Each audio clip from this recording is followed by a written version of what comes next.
going to talk about Postgres and Iceberg. And normally I start this talk by convincing people that it's going to be the stack, but I think that's extremely stupid of me to do here. For the first time in the community, we have a winner on the operations side and one that's going to be crowned on the analytical side. So let's make them work together. And a lot of you might say, they already work together, right?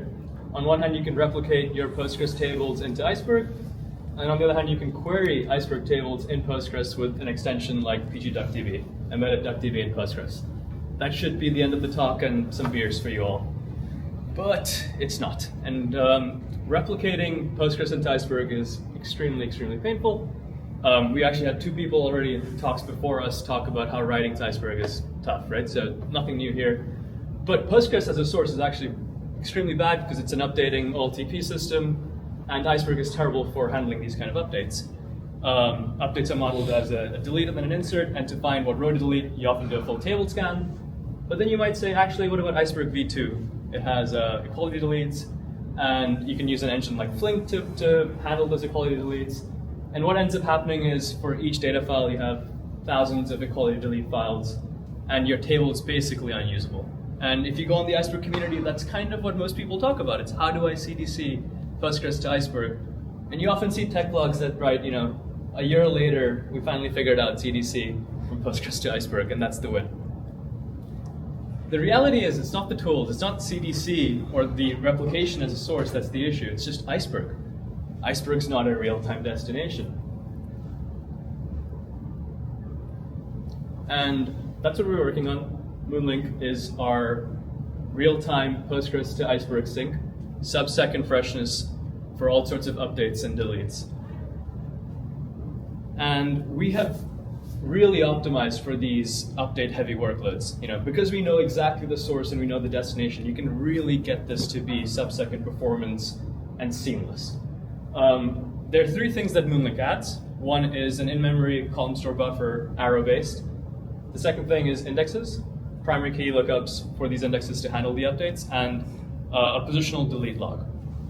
The raw insert path is very simple. We just buffer these writes into arrow, and then periodically flush them into Parquet. That can be super efficient. On the deletion paths, if there's a primary key, we use that and maintain that primary key representation in Moonlink.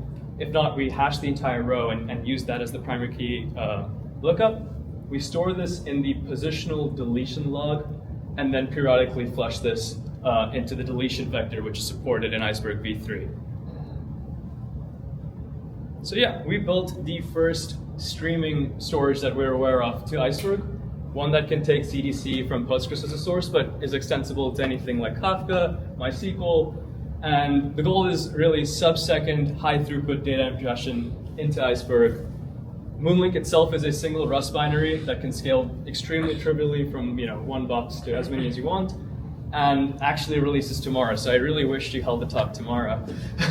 Tomorrow midnight PST, so maybe 3rd is the right word. And then I'm sure some of you must be thinking these are made-up constraints. Who cares about Iceberg being real-time? There are plenty of real-time systems out there. Why take the system that's the least optimized for real-time, and especially amongst even the open table formats, and try and make that real-time?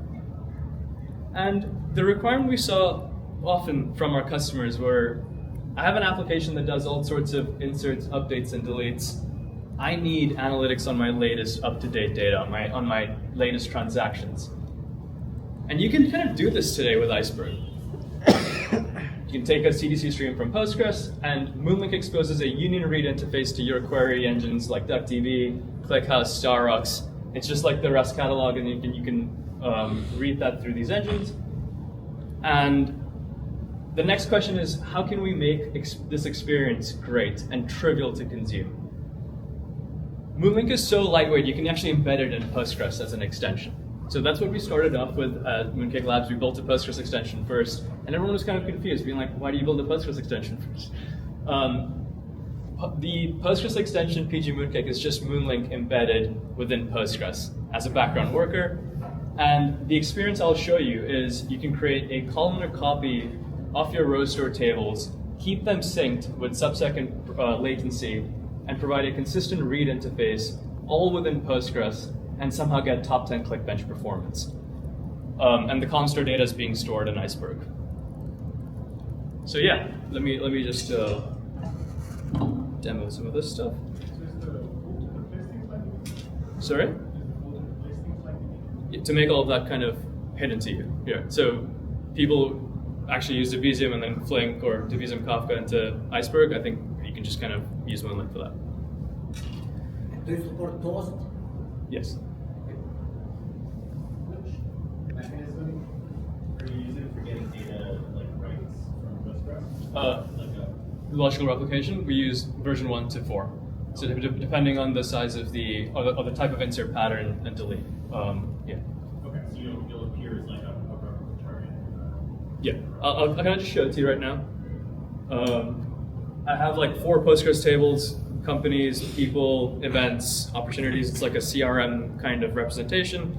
I have, let's say, 50 million rows in events table. I have 49 million rows in the events table. I don't know if you can see that.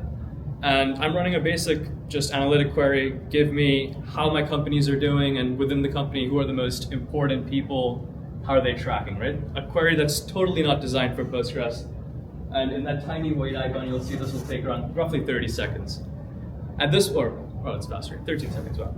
But at this point, the companies often go like, I need a real-time analytics system, something like ClickHouse. I'm gonna do a replication from ClickHouse, from Postgres into ClickHouse. And I kind of want to show you how trivial we can make consumption. As a Postgres extension, you can just add the extension and create Mooncake extension. You can point it to a bucket, here, R2 bucket, and with one line of SQL, create a columnar copy of your row store table. So it's just call create Mooncake table. These 2 tables will be synced with sub-second latency, sorry, and keep your write paths directly in that row store table. And now you run your analytic workloads on the column store table. So I just want to show you, like, I have a analytic copy, a column store copy of that row store table. Ooh, this is extremely slow. Container to animate. Nope, it's running. So this is why I was warned not to do live demos, but You will eventually. So I have an analytic copy of this row store table, and I can run the same analytic query on that column store table, and it's fast. It'll be sub-second performance, top 10 ClickBench, and all of the deletes and inserts and updates I do on the events table itself will be replicated into the column store table. So that's what I kind of wanted to show here. I need to figure out why it stopped working, but I can delete 10 random rows in the events table and run a count on the events column store, and you'll see that the change being propagated. So yeah, in a way we are replacing the Debezium. In a way we're trying to make Iceberg consumption extremely trivial to a subset of market that would not be able to use it. And writing to Iceberg is extremely painful. Mooncake solves that for making it real-time friendly, especially for updating data flows. And yeah, creating a mirror of your Postgres tables into Iceberg in real time should be trivial. And that's Mooncake. The extension, PG Mooncake, is open source. Mooncake actually comes out tomorrow.